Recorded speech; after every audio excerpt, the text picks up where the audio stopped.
Hello, my name is Julius Haryadi. I'm a primary care physician and hospitalist working here in the US. Today I'm going to share with you my old residency interview experience. I did a red flag and I would like to share you what happened. This sounds like a clickbait, but trust me, it's not. I really did a red flag and I would like to share with you what happened afterwards. The reason is because I think we can all learn something from it. The thing that we're gonna learn, I personally think that it's very, very important. Yet, it never been discussed in any other videos. I tried to watch and see what are these other residency interviews advisors going to teach you when they do the simulated experience, etc.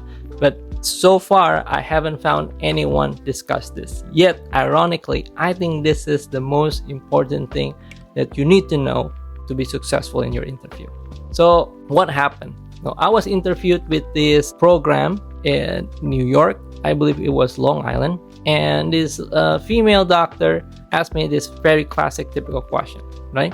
Why did you apply to this program? Now, if you've been watching, maybe if you have read before, you should already know the answer. The answer should be something along this line. Well, I love your clinical diversity, or I like the fact that you have a fellowships program and I want to match into like gastroenterologists or cardiologists in the future, or you have a high successful fellowship matching rate, or maybe I know that your residents publish 2 or 3 papers after they graduate and you have a robust research program. So basically, you find a program strengths and you tell them that I want that. Right? That's like the bottom line on how to answer that questions. But that was not my answer. This was my answer. Well, so I'm an IMG, and so I'm looking for a IMG friendly program. So I go to Frida and look for a program that has more than 50% of the residents are IMG. And I really want to live in East Coast because I've been living in East Coast in this area for 3 years now, and I have made a lot of friends. I affiliated to the church, and relationships is very, very important for me. So your program just happened to fit that, so that's how I applied to the program. That was my answer. I know if you are an expert watching this, you're gonna shake your head. This guy is an idiot. Like facepalm, right? What kind of answer was that? Now, but let me tell you what her response was. Her response was, "Oh my God, you're so honest. I really, really like you. I'm gonna tell the program director. I'm gonna ask so you can be ranked high. Okay? Oh, what visa you need? What visa you need?" And I was like, H1B. And he said, okay, H1B. Okay.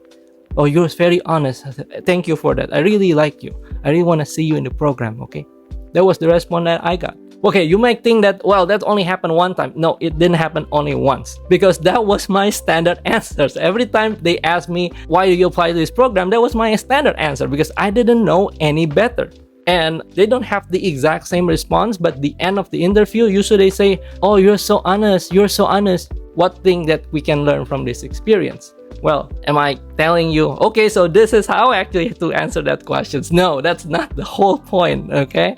If that were the case, that would be awful. You should prepare ahead on researching the program and then give the program the answer they want, all right? If everybody's saying the same thing, it would be awful. It's going to be like giving the same joke every time. That would be like magician Leo's giving the same joke every time and then he got the buzzer, all right? So that's not the point. The point is this: during residency interview, preparing the content is important, but not as important as creating the connections with another human being. So think about it this way. If I want to see if you're a fit, if you can do the clinical job, in my opinion, if I see that you have good score, you've done multiple US clinical experience, you got good letter recommendations, I know you can do the job. Of course you can do the job. Look, there are so many smart doctors out there. But how many are there that's caring and compassionate? If you think about it, if you read some study, the patients actually, if you're doing clinical job, the patients actually don't really care about the outcome. They care about if their doctors care about them. They care if the doctors are compassionate. So the point of the interview, if it's just the job, like I can read the CV and I know you can do the job, but I want to see if you can make connection as a human being. So I think what happened was I resonate with this female doctor because she was also an IMG. And my guess is most likely that's how she applies to the program too. Look, if you're IMG watching this, you should be aware that statistically speaking, we have a 50-50 chance of matching. I'm not the US grads who have close to like more than 90%, close to 100% chance of matching. I cannot cherry pick what program that I want to go to. I'm just gonna take whatever I want. I live in a small apartment with my wife in New York. We live paycheck to paycheck.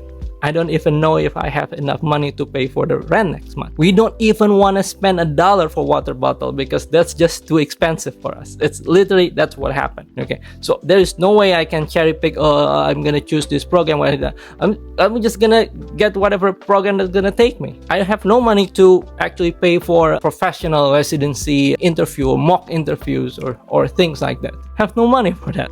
But if you think about it, had I gone to some form of residency mock interview, and I would not give that answer, right? I will not give that answer. So that is one thing that I want you to learn today. Make the connection with the one that interviews you. Remember, the one that interviews you is a human being. It's not a robot. It's not an AI. AI cannot inspire, doesn't give compassion, and they can't connect, but you can.